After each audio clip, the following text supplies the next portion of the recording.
I now welcome the Deputy Prime Minister of Singapore and Chair of the G20 Eminent Persons Group on Global Financial Governance, His Excellency Tharman Shanmugaratnam, to deliver his keynote statement.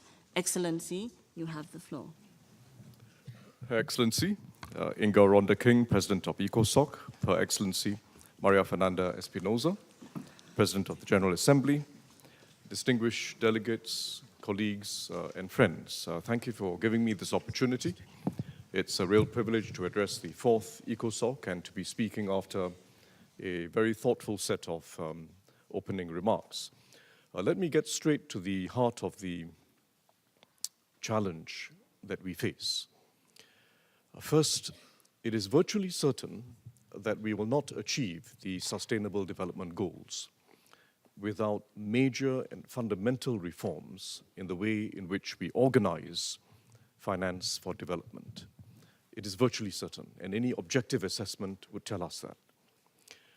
Secondly, underpinning this whole problem is the very real risk that we are drifting into a more fragmented world. It is happening both through actions, I would say regressive actions, but also through inaction. And it is fundamentally unraveling the alignment of interests that developed since the late 80s. It will be a weaker world. It will weaken our capacity to deal first and foremost with national challenges, which are now much larger than they used to be. And it will also weaken our capacity to deal with the far more complex global challenges that we face in the decade ahead. So whether it's national challenges or global, we will be weakened. And there's a very real risk of us drifting into this more fragmented world. It starts with frictions. The frictions tend to harden over time, and you eventually get rifts between nations and whole blocks of countries. Rifts in trade, in finance, in technology, and in data. It is critical for the SDGs and everything else we aim for nationally and globally that we now build a new cooperative international order for a world that has changed irreversibly. It is a more multipolar world and therefore more decentralized in its decision-making. But it is also, paradoxically, not just more multipolar and more decentralized, but much more interconnected than it used to be. And it is a world that faces challenges on a scale and complexity that hasn't been seen in decades. And the next decade in particular is critical. The G20 Eminent Persons Group that I was privileged to chair has come up with practical reforms, proposals for practical reforms to the global financial system to help build this new cooperative international order. And in fact, the speaker who's coming after me, Dr. Raghuram Rajan, was also a member of this group. But let me just very briefly summarize the scale and complexity of the challenges that has to inform our reforms and explain why fundamental reform is necessary. The first and largest challenge, and a very immediate one, is that we are not prepared to create the jobs required for a very large youthful population in the developing world. And the size of that youthful bulge in our populations vastly exceeds what we've seen before. If you take just Africa and South Asia alone, the size of that youthful bulge in the population, young people who will in future be entering the workforce, is about 3 times larger than what China saw 30 years ago when it was at its peak in its youthful demographics. That was around 1990, when China had the peak in its youthful population, and they subsequently entered the workforce, and in fact entered a global workforce. We now have a scale of challenge just in Africa and South Asia alone that's 3 times larger, but we are far less prepared. And I would say we are far less prepared than China was 30 years ago by every measure of education, skills development, and the ability to provide for good jobs decent jobs for young people. That's the first challenge. The second challenge intersects with this first challenge. A failure to create jobs will intersect with the challenges in the global commons. Climate change is on all our minds, and it's an immediate challenge. But it's not just climate change. It's that mix of climate change, and it's a combustible mix of climate change, the loss of the world's biodiversity, including the loss of agricultural land, the loss of phosphates in the soil, the loss of groundwater, and the spread of antimicrobial resistance, which will lead to the very easy spread of infectious diseases globally. It's this mix of challenges in the global commons, together with a failure to create jobs, that is our largest, that explains the complexity of the challenge we face. And the consequences of failure will obviously not be purely economic. The consequences of failure with regard to forced migration on a scale that we've never seen before, with regard to the spread of diseases, and with regard to a breakdown of confidence in an open global system will clearly not just be economic consequences. Third challenge is in the system of global finance itself. It is not fit for the future. It is not able to provide the scale or the reliability of financing required for the challenges of the future. The scale of financing required is much larger than what we have seen before, and we need a more reliable system of finance. For those who studied the basics of development finance over the years, we would have learned that capital should flow from more advanced countries to developing countries for higher returns. In other words, capital flows downhill, as they put it in the textbooks. In fact, capital flows are now much larger than they used to be, but they flow in both directions, and they flow suddenly in either direction. Capital flows are fickle. And the ability of countries to grow and to develop development strategies which they have confidence in financing has been significantly limited. If you think back to the 1980s, when the 70s and 80s, when the first wave of East Asian countries grew from third world status, they grew through export-oriented development and integrating with global markets. Just think about the current account deficits they ran. These were the Koreas and Singapores of the world. We ran current account deficits of more than 5% of GDP each year for a significant period of time. In other words, we saved more, but we invest even more than we saved. So investments exceeded savings, and we ran deficits, which were financed reliably. And those days are unfortunately over, because today, even if you run a current account deficit of 2% of GDP, the markets punish you. They reward you too much for a while, and then they punish you after a while. The system is too fickle, and it makes emerging and developing countries too much dependent on policies in a few advanced countries. And small changes in policies in the most advanced countries can have spillovers of a significant magnitude across the rest of the world.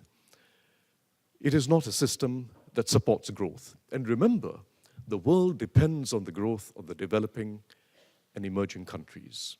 If you just take the last 10 years alone, 1/3 of the growth came from China, another 1/3 of the growth in the global economy came from the rest of the developing world, and 1/3 came from the advanced world, powered especially by the United States. As the advanced world goes into a slowdown, which is inevitable, we depend critically in global growth on the developing world. So we do have to think, not just from a national perspective, but from a global perspective, of a system of global finance that can finance growth in the developing world more reliably and on a much larger scale than we've seen before. So this is a third challenge. The first was jobs, second was the global commons, the third is the system of global finance itself, and the fourth challenge, I would say, is in the crisis of multilateralism itself. We have reached the limits, as I mentioned, of that alignment of interests that developed since the late 80s. We need a new system. We know that the problems at their heart are not multilateral. The problems at their heart are not international. The problems at their heart are domestic. And they're not new. They're not due to current governments or administrations. They go back several decades. The pushbacks against an open, integrated world order go back several decades. And the solutions, fundamental solutions, therefore, are domestic and national. And I'm sure my colleague, Dr. Raghuram Rajan, will be speaking forcefully about this. We have to regain trust in national institutions, in national governance, in order to regain trust in multilateralism. And I'm happy that Mr. Mohiuddin referred to both these international and domestic challenges that we're addressing and that the G20 Eminent Persons Group has addressed. We have to build a system, an open and integrated system underpinned by cooperative internationalism for a new era, more multipolar, more decentralized, but more interconnected. And we can do it. There are several proposals that have been put forward by the Eminent Persons Group, but I want to mention first that it will be a mistake to think that we have some sort of either-or choice between national strategies and cooperative internationalism. There is no either-or choice. There is no win-lose choice. In other words, I do something nationally that will help me win, even if some others lose. It's either a win-win solution or a lose-lose solution. That is the choice we face. If we fail to build a new system of cooperative internationalism, we end up in a lose-lose situation, where growth globally and nationally slows down, job creation becomes more difficult, productivity, growth, and innovation slows down too, and financial stability and the global commons get more fragile. There is no going back to the old multilateralism. We no longer have a single conductor. There are already several orchestras in place. We need a new harmony. But you only get a new harmony if we have a new musical score and everyone is playing according to that same score. Different orchestras, but playing by the same score. And we have to build this new system of networked leadership. We don't need to create new institutions, multilateral or supranational, but we can create a new system of networked leadership between existing bodies, global, regional, bilateral, and national, a system of shared responsibilities, a system of common standards in development finance that ensure that we are complementing each other rather than just competing with each other, and a system of new norms in policy making, including new norms for national policy making, to ensure that we meet our domestic objectives without large spillovers to the rest of the world. It will require bold and defined steps to achieve this complementarity between global, regional, and bilateral institutions, and mechanisms to develop transparency and to develop a system where we have a division of labor between different bodies to maximize development impact, rather than a competition for projects or schemes between different bodies.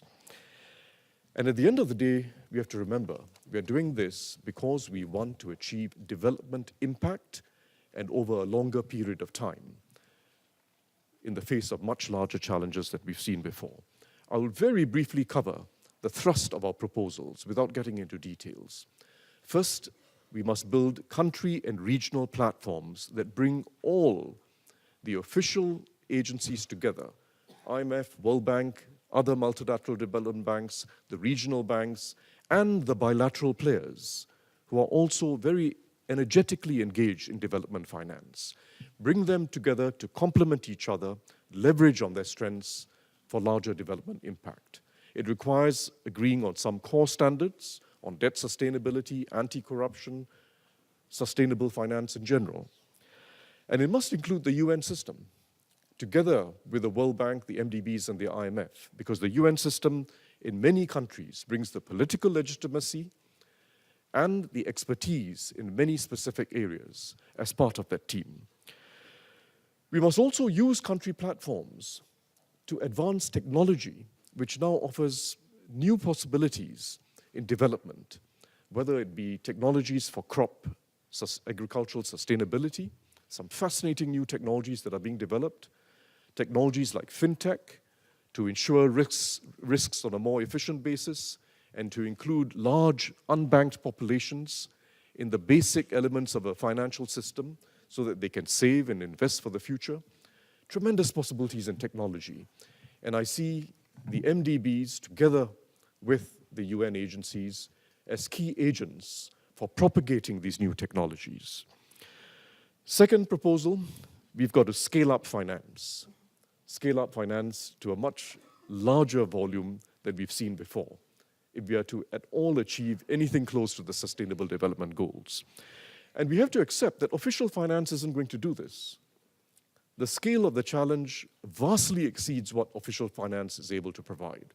So we have to reorient the business model of the MDBs to essentially focus on mobilizing private capital and helping countries to mobilize private capital. It's not an ideological shift or a philosophical shift. It is a recognition of the fact that the scale of financing required vastly exceeds what official finance, be it ODA or the MDBs or the DFIs, the development finance institutions. If you add all of them together, they are far, far short of the scale of financing required. But there is finance out there waiting on the sidelines. There's private capital in a very large quantities waiting on the sidelines. And we have to make it possible for them to contribute to development, even in fragile states. And it is possible. We have to make better use of the system as a system. And what I mean is, we've got to diversify risks of development across the international system. So it's not about sub-Saharan Africa versus India versus Latin America. We've got to diversify risks across the system, ensure risks across the system, and develop securitized instruments, develop a large asset class of securitized instruments that has diversified risks to be able to attract the very large volume of private capital that's available. In particular, we must attract in institutional capital. These are the insurance funds, pension funds, and sovereign wealth funds, who are now barely present, in fact, minimally present in developing country infrastructure, but are willing to get involved if there's a simple, large asset class. And the MDBs play a critical role together with the IMF in mitigating the risks of these instruments, bringing down the expected returns so that it's also affordable for developing countries. It's no point having private capital come in and demand very high returns. It's unaffordable for the countries.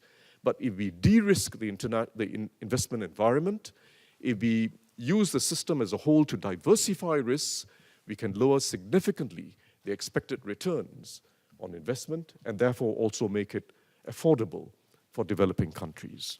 So take advantage of the system as a system and run development finance as a system rather than as a collection of individual development bodies.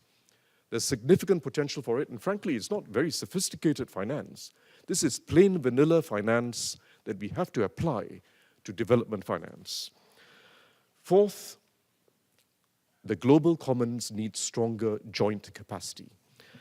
I would say quite frankly that there's today a great deal of duplication, a great deal of overcrowding in some areas and gaps in other areas. And we need, just like when I spoke about country platforms, bringing all the players together, we need globally too platforms that bring all the players together coherently with clearly delineated responsibilities in order to strengthen the impact of our efforts on the global commons, climate change, health pandemics, and all the other challenges we face.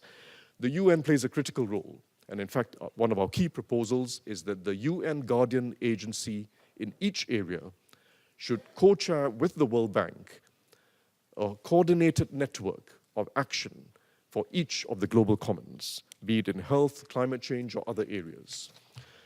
Finally, and I say this by way of conclusion, we have to manage the pushbacks to globalization in a different way. Too much of the actions we see today, nationally, are focused on the manifestations of frustration, anger, and anxiety in our populations, and not enough is focused on the root causes. It may be politically appealing in the short term to focus on the manifestations, but it is going to be self-defeating even on a 5-year basis. I don't even talk about the long term. We have to focus on the root causes of domestic dissatisfaction if we are to regain trust on a sustainable basis and if we are to rebuild a system of cooperative internationalism.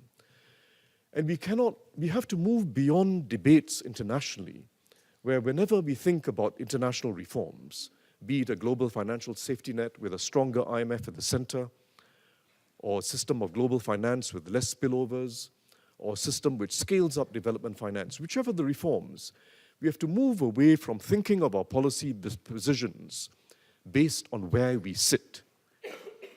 Do I sit in an advanced country? Do I sit in a fragile state? Do I sit in a developing country?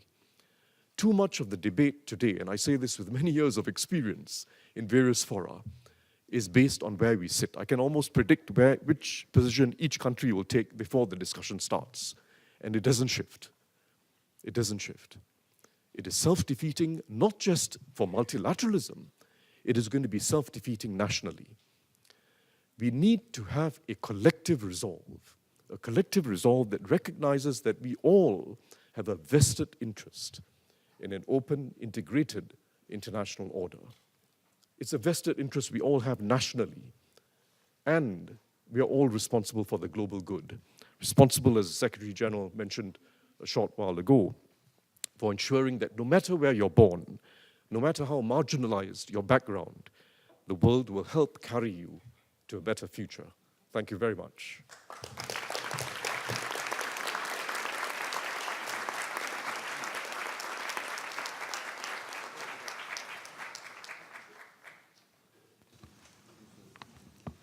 I thank the Deputy Prime Minister of Singapore for his statement.